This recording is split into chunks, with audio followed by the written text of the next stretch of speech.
नमस्कार, जय हिंद दोस्तों। मैं विकास तंवर एक बार फिर से आप सभी का स्वागत करता हूं एग्जाम टॉक्स में। और आज के इस सेशन में हम बात करने वाले हैं भारत और बांग्लादेश के बारे में। जैसा कि आप सभी को पता है, भारत के और बांग्लादेश के रिलेशंस पहले जैसे नहीं रहे। चीजें काफी बदल चुकी हैं जब से शेख हसीना ने अपनी पावर छोड़ दी है और पावर छोड़ के वो भारत में आई एक स्टूडेंट प्रोटेस्ट के बाद। तो यहाँ पे अभी रिसेंटली जो बॉर्डर गार्ड बांग्लादेश के महानिदेशक हैं, उन्होंने भारत को लेके एक तरीके से आप कह सकते हो स्टेटमेंट दी है और कह सकते हो कि धमकी भी दी है। उन्होंने कहा है कि उन्हीं चीजों को वो मानेंगे जिससे बांग्लादेश को फायदा होगा, उन चीजों को वो स्वीकार नहीं करेंगे जिससे भारत को फायदा हो या बांग्लादेश को नुकसान हो। तो इस वीडियो में हम जानेंगे कि क्या बातें हुई, क्या स्टेटमेंट दी गई और जो आपके बांग्लादेश बॉर्डर गार्ड्स हैं उनके महानिदेशक 17 से लेके 20 फरवरी तक भारत में आने वाले हैं। भारत के बॉर्डर सिक्योरिटी गार्ड के जो डायरेक्टर जनरल या महानिदेशक हैं उनसे बात करने के लिए। तो जानेंगे इस वीडियो में सब कुछ, क्या चीजें चल रही हैं भारत और बांग्लादेश के बीच में। अगर आप चैनल पे नए हैं तो चैनल को सब्सक्राइब कर सकते हैं और बेल आइकन को प्रेस कर सकते हैं। तो चलिए स्टार्ट करते हैं आज के इस सेशन को आप सभी के साथ में। सबसे पहले देखेंगे थंबनेल, फिर कुछ एक न्यूज आर्टिकल और उसके बाद हम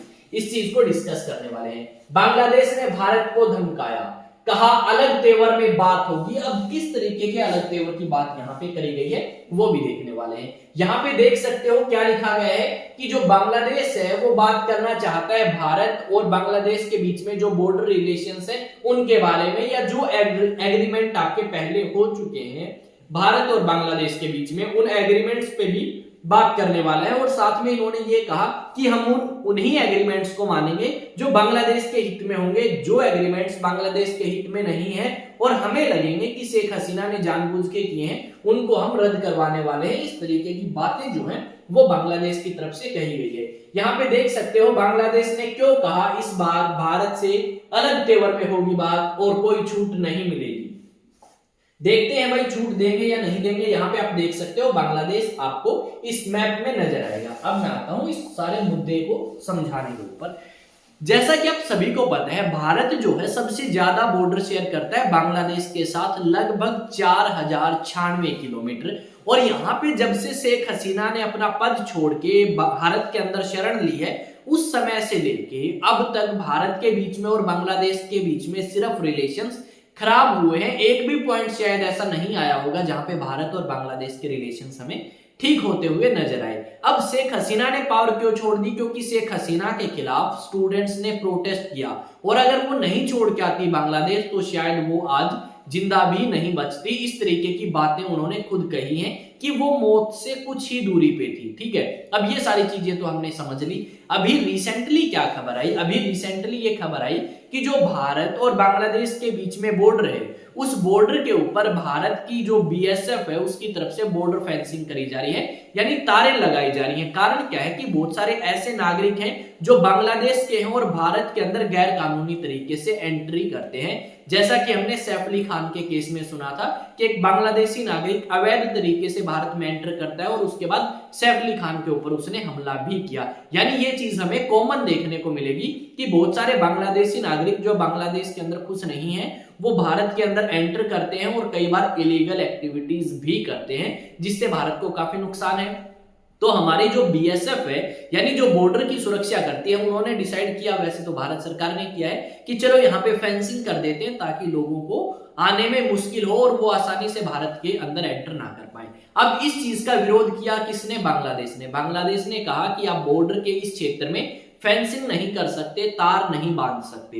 अब यहाँ पे फिर वो बात जो है वो आराम से सुलझाई गई और बीएसएफ की तरफ से स्टेटमेंट आई कि मुद्दा सॉल्व हो चुका है, थोड़ी सी मिसअंडरस्टैंडिंग थी।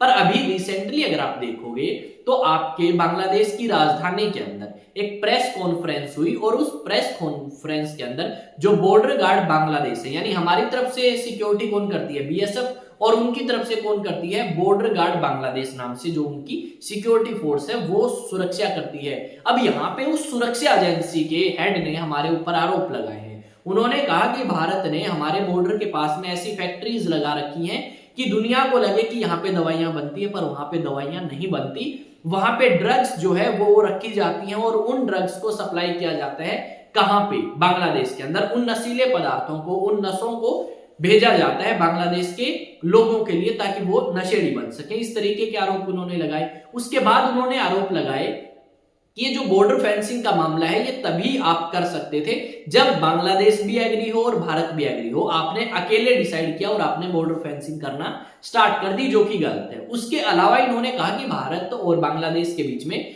बॉर्डर को लेकर अलग अलग समय पे 4 समझौते हुए और उन समझौतों में सिर्फ और सिर्फ भारत को फायदा होगा और कहीं ना कहीं भारत ने दबाव बनाया शेख हसीना पे और उसने वो समझौते किए थे। पर अब हम उन समझौतों को वापस लेने वाले हैं। हम उन समझौतों को नहीं मानेंगे जो बांग्लादेश के हित में नहीं होंगे। ये सारी बातें इन्होंने कही। उसके अलावा ये भी कहा कि ये जो बीएसएफ है ये कई बार क्या करता है, ये बांग्लादेशी नागरिकों को बॉर्डर के दूसरी साइड से उठाता है और उनको टॉर्चर करता है और उसके बाद उनके ऊपर अलग अलग तरीके के आरोप भी लगाता है। इस तरीके के जो इल्जाम हैं वो बीएसएफ के ऊपर लगाए गए हैं। और यहां पे अगर हम बात करें तो अभी जो बॉर्डर गार्ड बांग्लादेश के महानिदेशक हैं वो भारत के अंदर आएंगे और बीएसएफ के महानिदेशक के बीच में एक बातचीत जो है उनकी कराई जाएगी न्यू दिल्ली में 17 फरवरी से 20 फरवरी। और उन्होंने कहा कि इस बातचीत में हम इन सभी मुद्दों के ऊपर बात करेंगे जो हमारे हित में होंगे और जो सही नहीं है उन मुद्दों के ऊपर भी बातचीत करी जाएगी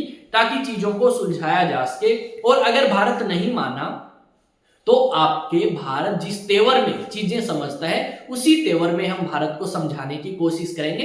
यानी एक तरीके से आप कह सकते हो ये भारत को धमकी दी गई है कि भाई या तो जो हम चाहते हैं वो मानो और अगर नहीं मानते हो तो हम वैसा ही करेंगे। यहाँ पे यही बात नहीं, अलग अलग समय पे अलग अलग धमकियां बांग्लादेश की तरफ से आई हैं। जैसे हमने मना कर दिया शेख हसीना को भेजने से कि हम तो शेख हसीना को नहीं भेजेंगे, हमारे विदेश मंत्रालय की तरफ से कोई स्टेटमेंट नहीं दी गई।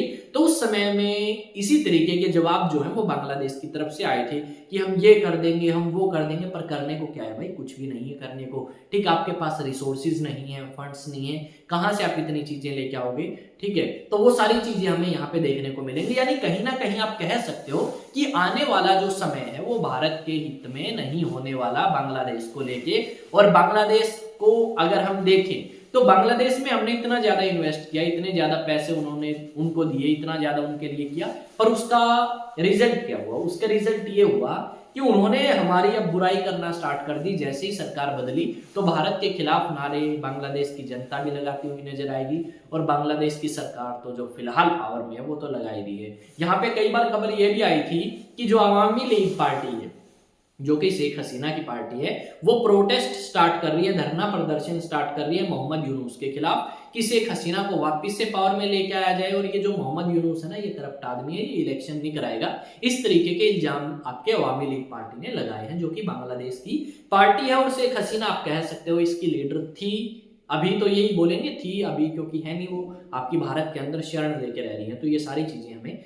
देखने को मिलेंगी। अगर भाई फिर भी कोई डाउट है, फिर भी कोई दिक्कत है, आप क्या कर सकते हैं। इस तरीके के प्रोटेस्ट देखने को मिले थे 5 अगस्त 2024 से पहले हमें बांग्लादेश के अंदर। उसके बाद एक इमेज और दिखा देता हूँ कि किस तरीके से हमारी बॉर्डर सिक्योरिटी फोर्सेस जो है बीएसएफ वो आपकी निगरानी करते हुए नजर आएंगे। और इस तरीके की फेंसिंग, इस तरीके की जो तारें हैं वो बांध दी गई हैं बॉर्डर के पास में ताकि बांग्लादेशी नागरिक भारत के अंदर एंटर ना कर सकें।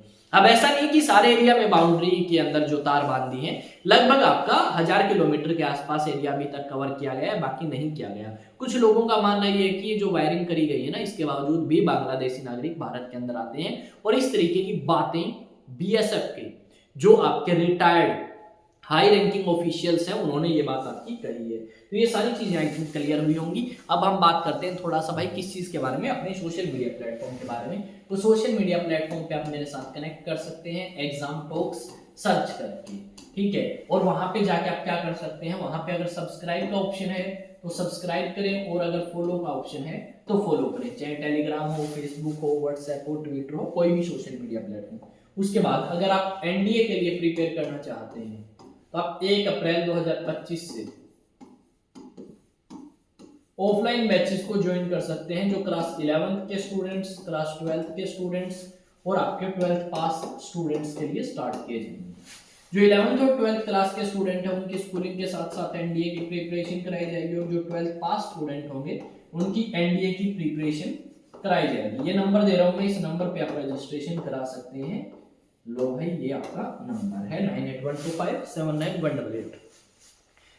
मैं विकास था और आप सभी का एक बार फिर से स्वागत करता हूं एग्जाम टॉक्स में। आई होप चीजें आपको समझ आई होंगी। वीडियो अगर अच्छी लगे तो वीडियो को लाइक करें, शेयर करें, सब्सक्राइब करें चैनल को। आपका अपना चैनल है और बेल आइकन जरूर प्रेस कर लें ताकि नोटिफिकेशन आते ही आपको नोटिफिकेशन मिल पाए और आप उस वीडियो का आनंद ले पाए। तो मिलते हैं एक नए सेशन में, एक नई न्यूज, एक नई अपडेट के साथ। तब तक जय हिंद, जय भारत।